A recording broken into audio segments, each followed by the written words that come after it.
اور معلوم ہوتا ہے کہ میزبان جو ہے وہ احسان جتائے گا اور بس رسمی میزبانی کرے گا تو پھر ہیلے بہانے سے معذرت کر لو، دعوت کو قبول نہ کرو۔ میزبان مہمان کے دعوت قبول کرنے کو باعث فضیلت جانے اور مہمان کا احسان سمجھے۔ اب دیکھتے ہیں کن حالات میں دعوت کو قبول نہ کیا جائے یا دعوت کو چھوڑ جانا واجب ہو جاتا ہے۔ پہلی بات یہ ہے کہ اگر کھانے میں شبہ ہے، یعنی کھانے میں شبہ ہے کہ اس میں حلال اور حرام ملا ہوا ہے، تو پھر اس کھانے کو چھوڑ دو اور دعوت چھوڑ دو، کیونکہ اس کھانے میں شبہ ایسا ہے کہ مکروہ تحریمی ہو گیا ہے، تو پھر اس کو چھوڑ کے چلے جاؤ۔ چاندی سونے کے برتن اگر وہاں ہیں، ان میں کھانا دیا جا رہا ہے، پھر بھی کھانا وہ دعوت قبول نہ کرو، چھوڑ دو۔ شریعت میں یہاں تک آتا ہے کہ چھت اور یا دیواروں پر اگر جاندار چیزوں کی تصویریں ہیں تب بھی دعوت قبول نہ کرو، چھوڑ کے چلے جاؤ، کیونکہ اس جگہ پر فرشتے آتے ہی نہیں ہیں اور وہ گھر اللہ کی رحمت سے معلوم ہوتا ہے جس گھر کی دیواروں پر تصویریں لگی ہوتی ہیں۔ تیسری بات، اگر دعوت میں آپ جاتے ہیں اور موسیقی ہے، رقص و سرود ہے، مسخرہ پن ہے، تو ایسی دعوت کو چھوڑ دو اور واپس چلے جاؤ۔ چوتھی بات کہ اگر وہاں پر فحاشی کا خطرہ ہے، مذاق اور فحاشی اور بے حیائی ہے، تو پھر بھی ایسی دعوت کو چھوڑ دو اور واپس چلے جاؤ۔ پانچویں بات کہ وہاں پر جوان عورتیں ہیں جو کہ سامنے آتی ہیں اور عورتوں اور مردوں کے ساتھ ملی جلی پارٹی ہے، تو پھر بھی ایسی دعوت کو چھوڑ دینا بہتر ہے۔ چھٹی بات، اگر میزبان جو ہے بدعتی ہے، مشرک ہے، کافر ہے، ظالم ہے، فاسق ہے، تب بھی ایسی دعوت کو چھوڑ دینا ہی بہتر ہے۔ دور ہو جانے کی وجہ سے دعوت کو رد نہیں کرنا چاہیے، یعنی اگر کوئی دعوت دیتا ہے تو بندہ یہ سمجھتا ہے کہ وہ بہت دور ہے تو دعوت کو رد نہیں کرنا چاہیے۔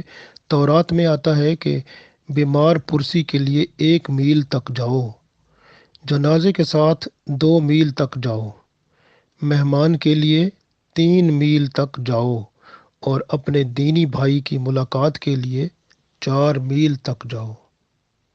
سبحان اللہ۔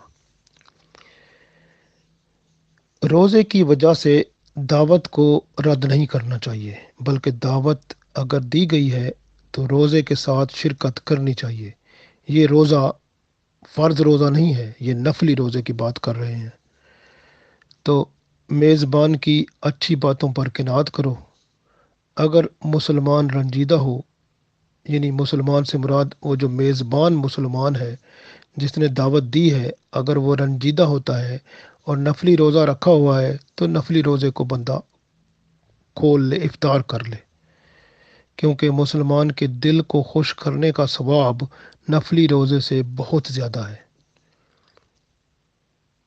فرض روزے کے لیے جائز نہیں ہے۔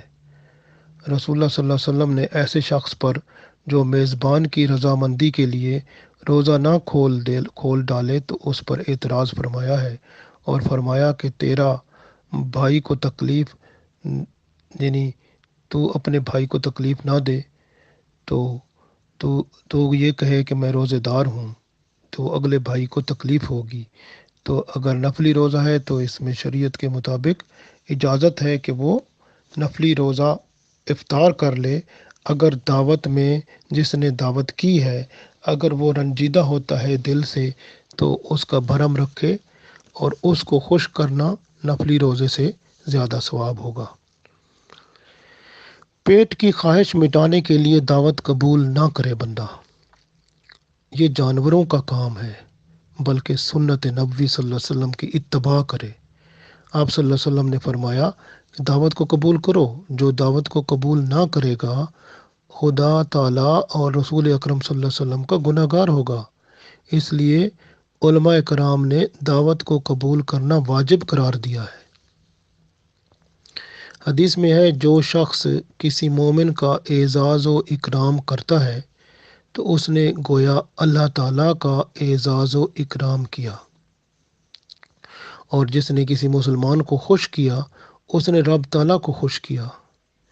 دینی بھائیوں کی ملاقات بھی عبادت میں سے ہے، مگر یہ شریعت کے اندر ہونی چاہیے، اور اپنے آپ کو بندہ غیبت، چغلی، بہتان اور بدخوئی اور تکبر سے بچائے۔ ایسے فضول باتیں جن سے بندہ گناہوں میں چلا جاتا ہے ان سے بچے، اور ہمیشہ کوشش کرے کہ شریعت کے اندر اچھی باتیں ہونی چاہیے۔ میزبان جو ہوتا ہے اس کے لیے ضروری ہے کہ وہ مہمان کو منتظر نہ رکھے، اور اسی طرح مہمان کو بھی چاہیے کہ وہ میزبان کو منتظر نہ رکھے، یعنی وہ یہ نہ ہو کہ میزبان جو ہے وہ انتظار کر رہا ہے، باقی بندے آئے بیٹھے ہیں، وہ اس کا انتظار ہے، وہ آئے گا تو پھر ہم کھانا شروع کریں گے۔ یہ اس لیے اچھا نہیں ہے، اور اس کی شریعت اجازت نہیں دیتی، اور شریعت کا حکم یہ ہے کہ بندہ میزبان کو منتظر نہ رکھے، تو مہمان ہونے کی صورت میں وہ جانے میں جلدی کرے، اور خاص جگہ پر نہ بیٹھے، جہاں پر میزبان بٹھائے وہاں بیٹھ جائے، اور جہاں پر عورتیں ہوتی ہیں ان کی طرف منہ کر کے بھی نہ بیٹھے اس طرف، اور جہاں سے کھانا لاتے ہیں اس طرف سے بھی منہ کر کے نہ بیٹھے، اور ادھر ادھر جس جگہ بیٹھے وہاں ادھر ادھر نظریں نہ مارے، یعنی دیواروں پر اور مختلف جگہ پر، اور اس طرح سے وہ جو میزبان ہے اس کے گھر کی چیزوں کی طرف نظریں نہ کرے، اور جہاں بیٹھے آرام سے نظریں نیچے رکھ کے اور وہاں بیٹھ جائے، اور جو شخص ساتھ بیٹھا ہے اس کی مزاج پرسی کرے، اس کے ساتھ سلام دعا کرے، اور اچھے اخلاق سے اسے ملے۔ اگر کوئی کام خلاف شرع دیکھے تو بڑے احسن طریقے سے منع کرے، اگر وہ خلاف شرع کام بہت ہی خطرناک ہے تو پھر وہاں سے اٹھ جائے۔ اگر چاندی سونے کے برتن آ گئے ہیں تو پھر بہتر ہے کہ وہاں دعوت ہی چھوڑ دے۔ تو اس وجہ سے اب یہاں پر میزبان جو ہوتا ہے اس کا بھی ایک ضروری اس کے اوپر کام ہے کہ وہ مہمان جو آئے ہیں ان کو بتا دے کہ طہارت اور قبلہ کس طرف ہے، تاکہ وہ جو ہے اگر کوئی بندہ کوئی عبادت کرنا چاہتا ہے یا کچھ پڑھنا چاہتا ہے یا دعا کرنے کے لیے قبلہ کی طرف سمت کرتا ہے تو وہ اس کو قبلے کا پتہ ہونا چاہیے، اور طہارت کے لیے کسی کو ضرورت ہوتی ہے تو اس کو ٹوائلٹ کا باقی چیز پتہ ہونا چاہیے کس طرف ہے۔ اگر بہت سارے لوگ آ چکے ہیں اور ایک بندہ آنا باقی ہے تو حاضرین کی رعایت بہتر ہے، یعنی کہ جو آئے ہوئے ہیں تو ان کو بندہ دیکھے، یہ نہ ہو کہ ایک بندے کو دیکھتا رہے، وہ آئے گا تو پھر میں کھانا چلاؤں گا، نہیں تو نہ صحیح، یہ غلط ہے۔ یعنی سب کو دیکھنا چاہیے، جو زیادہ آئے ہوئے ہیں وہ اب حاضرین کی رعایت کرے بندہ، اور ایک بندے کے لیے نہ وہ ایسا نہ ہو کہ سب کو وہ ایک بندے کی وجہ سے روک رکھے، یہ غلط ہے۔ 5 کاموں کے علاوہ باقی کاموں میں جلدی کرنا شیطان کا کام ہے۔ اب یہ 5 کام ہیں وہ کون سے ہیں؟ پہلی بات، مہمان کو کھانا کھلانے میں جلدی کرنی چاہیے۔ مردہ کو کفن دفن کرنے میں جلدی کرنی چاہیے۔ لڑکی جوان ہو جائے تو اس کے نکاح کرنے میں جلدی کرنی چاہیے۔ اگر پیسے آ گئے ہیں تو قرض ادا کرنے میں جلدی کرنی چاہیے۔ گناہ ہو گیا ہے تو توبہ کرنے میں جلدی کرنی چاہیے۔ تو یہ 5 کام میں جلدی کرنا بہت ضروری ہے۔ اسی طرح دعوت ولیمہ میں بھی جلدی کرنا سنت ہے۔ کھانے سے پہلے بندہ کوئی میوے وغیرہ یا فروٹ وغیرہ یا کوئی ایسی چیزیں یا سلاد یا کچھ ایسی چیز دسترخوان پر رکھ دے، تو دسترخوان پر رکھ دینا چاہیے، کیونکہ حدیث شریف میں ہے دسترخوان پر جب کوئی ہری چیز رکھی جاتی ہے تو فرشتے حاضر ہو جاتے ہیں، تو فرشتے اس کو دیکھتے ہیں، اور جو میزبان ہوتا ہے اس کے لیے اللہ کی رحمت لکھی جاتی ہے، اللہ کی رحمت اور برکت گھر میں ہوتی ہے۔ پھر مہمان کے آگے بہتر کھانا رکھنا چاہیے، ایسا کھانا رکھنا جو ثقیل غذا ہے وہ مہمان کے آگے رکھنا مکروہ ہے، اور جب اور کھانے والے ہوں، مقصد مہمان کے سامنے یعنی جو ہے کھانا بہتر بندہ رکھے۔ یہ نہ ہو کہ اب دو تین کھانے پڑے ہیں اگر، تو اس میں سے جو مہمان، بہتر تو یہ ہے کہ وہ آگے جب پڑا ہوگا تو خود ہی اٹھا کے اس کو مہمان استعمال کرے گا۔ مہمانوں کے سامنے نہ تھوڑا کھانا رکھیں نہ بہت ہی زیادہ، یعنی درمیانہ میانہ روی یہاں بھی اختیار کرنی چاہیے۔ حضرت ابراہیم ادھم رحمۃ اللہ علیہ نے ضیافت میں بہت کھانا رکھا۔ حضرت سفیان ثوری رحمۃ اللہ علیہ نے ان سے فرمایا، کیا آپ کو اسراف کا خوف نہیں ہے؟ تو حضرت ابراہیم ادھم رحمۃ اللہ علیہ نے جواب دیا کہ ضیافت کے کھانے میں اسراف نہیں ہوتا۔ سچ بات ہے کہ جب ضیافت کا مطلب مہمان نوازی کو، جب مہمانوں کو کھلایا جاتا ہے تو اس میں اسراف نہیں ہوتا، کیونکہ مہمانوں کا کھانا معاف ہوتا ہے، قیامت والے دن اس کا حساب کتاب نہیں ہوگا۔ اس لیے تو حضرت ابراہیم علیہ السلام میلوں میلوں تک جا کر وہ مہمان ڈھونڈتے تھے اور اس کے ساتھ کھانا کھاتے تھے۔ تو ہم جو ہے نا، ہم تو ایک دم گھر میں اتنا کچھ کھا جاتے ہیں، وہ جو ضرورت سے زیادہ ہی کھا جاتے ہیں، اور پھر ہمیں یہ بھی خیال نہیں آتا کہ قیامت والے دن پوچھا جائے گا کہ اگر ہمارا پیٹ ایک روٹی سے دو روٹی سے بھر جاتا ہے تو تیسری روٹی کا سوال ہو سکتا ہے، قیامت والے دن پوچھا جائے گا کہ آپ نے اتنا کیوں کھایا تھا۔ اگر یعنی آپ کا پیٹ جو ہے وہ ایک کھانے سے بڑھ جاتا ہے تو پھر گھر کے اندر تین چار کھانے پکے ہوتے ہیں مختلف طرح کے، تو یہ پوچھا جائے گا اتنے سارے کھانے کیوں پکائے تھے، پھر یہ فضول خرچی میں آتے ہیں۔ اگر اسلام کی آپ مکمل اس کی آپ ریسرچ کریں، اسٹڈی کریں، دیکھیں تو معلوم ہوتا ہے کہ وہ جو زیادہ ہے وہ کس کا ہے، وہ پھر صلہ رحمی کا حق ہے۔ جن کی ضرورت ہے صلہ رحمی کریں، غریب کو، مسکین کو، ان کو دیں، تو آپ کا کام جو ہے، آپ کا پیٹ جتنے سے بھر جاتا ہے بس اس کو رکھیں۔ تو کیونکہ جو بندہ بھوک رکھ کر کھاتا ہے، اور یعنی بھوکا ہو پہلے اور پھر بھوک رکھ کر ختم کر دے، تو اللہ تعالیٰ اس کے اوپر کرم فرماتا ہے، اس کو ڈاکٹر کی اجازت بھی، ڈاکٹر یا حکیم کے پاس جانے کی ضرورت نہیں پڑتی۔ یہاں پر ایک چیز ضرور یاد رکھنے والی ہے کہ بندہ جب دعوت کرتا ہے تو میزبان کو چاہیے کہ اپنے اہل و عیال یعنی بیوی بچوں کے لیے وہ کھانے میں سے کچھ کھانا نکال کے رکھ دے۔